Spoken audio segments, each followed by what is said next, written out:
Hi everyone, it's Kes Makemar's YouTube channel. Now, today we're going to be previewing Collingwood season.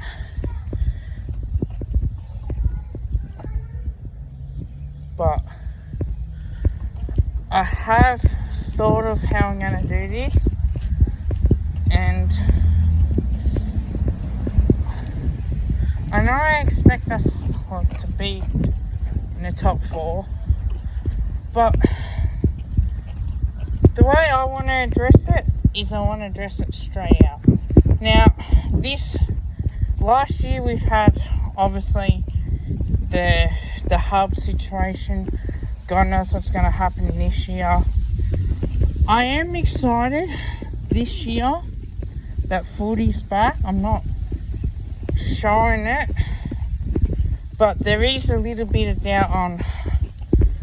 I'm hoping to go to the games, and us fans didn't have to get a chance here in Victoria just to be able to go. Unfortunately, it was due to COVID, due to being in a lockdown for more than 6 months.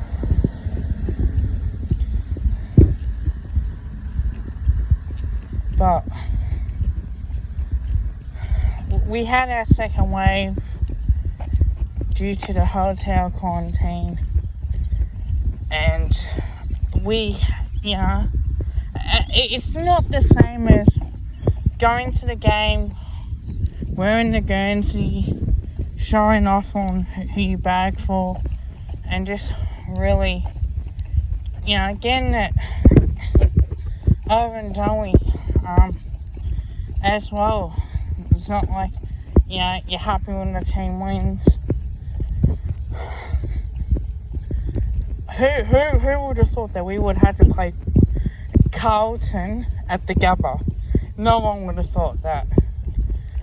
It is hard because of that, but there is a lot of optimism that the boys trained well on what I've heard, and which is always good on who impressed down the track. Scott Penderbury is always going to be the case. The captain. But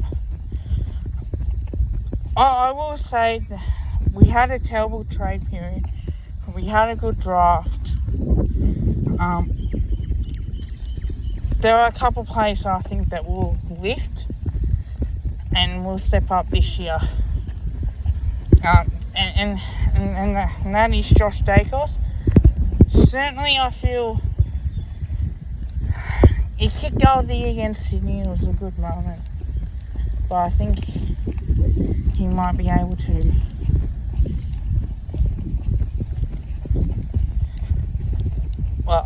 I would say lift up again and playing on the wing. Took Tom Phillips' spot, but I really hope that Josh Dacos works really hard in the midfield and on the wing to be able to produce more. I think now, looking back on it, I want to see more consistent performance and to elevate his game a little bit more so he can become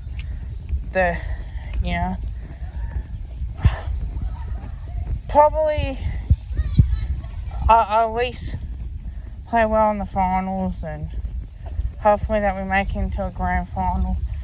But I will say that another player that I think that should produce, Jordan De Goey and Brodie Grundy. Now, Geordie's had we don't know what's going to happen with him, but I really hope that once his court case is out the way,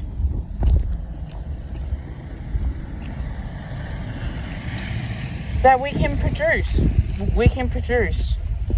He needs to produce. He'll play that midfield / forward row like a Dustin Martin type. We got him for 2 years.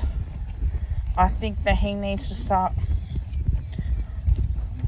probably performing in absence of unsure. And Brodie Grundy, the reason why I say him is because he is a good ruckman, but we just lose the clearances with him. He has the advantages.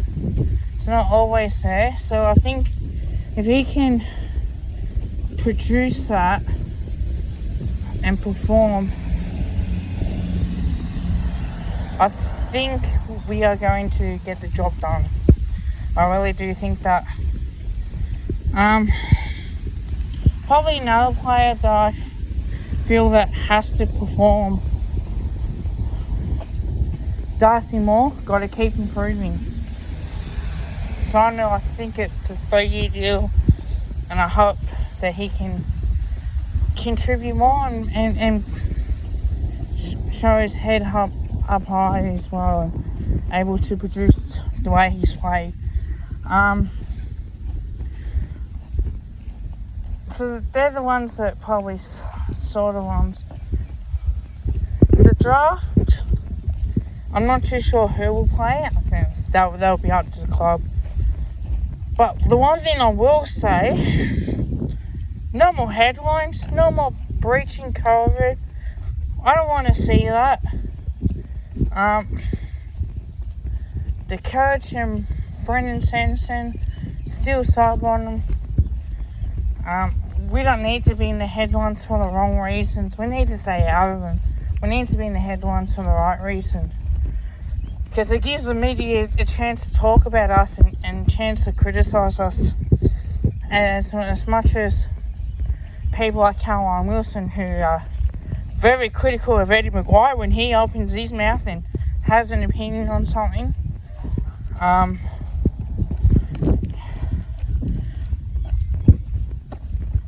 I will say that what Steele did wasn't probably the best thing to do, but to be honest, which player hasn't? So I think that if we can produce a little bit more, we might be able to get somewhere. But other than that, I think that's going to be the real concern and worrying signs for me, that we can't afford to have headlines. I think Eddie's right. People that were breaching these rules, now you've held him punished utterly. 6 weeks suspended, and the players just got a slap on the wrist. It's simple as that. It's really simple. So if you're gonna punish players, that will apply to them and not me. It's like, here it is. Here's the punishment.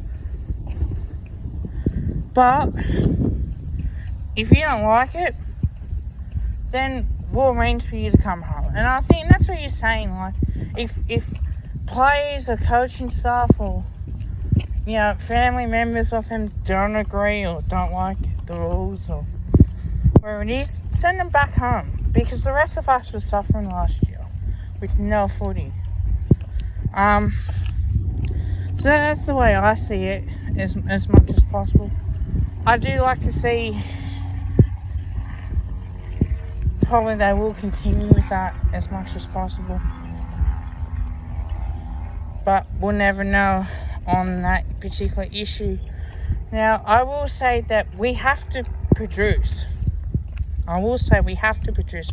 This year, we have to show the world that we mean business. We want to be top 4. We want to be in a grand final, because a premiership is the only way I reckon will make that might make Nathan Buckley's tenure at the Collingwood Football Club either a tick or a cross.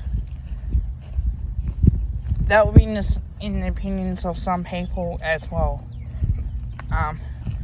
So we're just going to have to keep improving and keep performing well, otherwise we're not going to get the job done. So that was my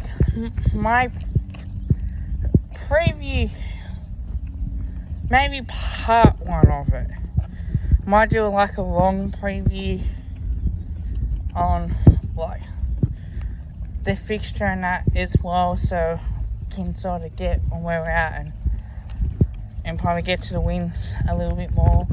But other than that, if you like the video, like, comment and subscribe. Let me know what you guys think in the comments below. Calm the Pies, and we're going to be a good team. I can feel it. Bye everyone.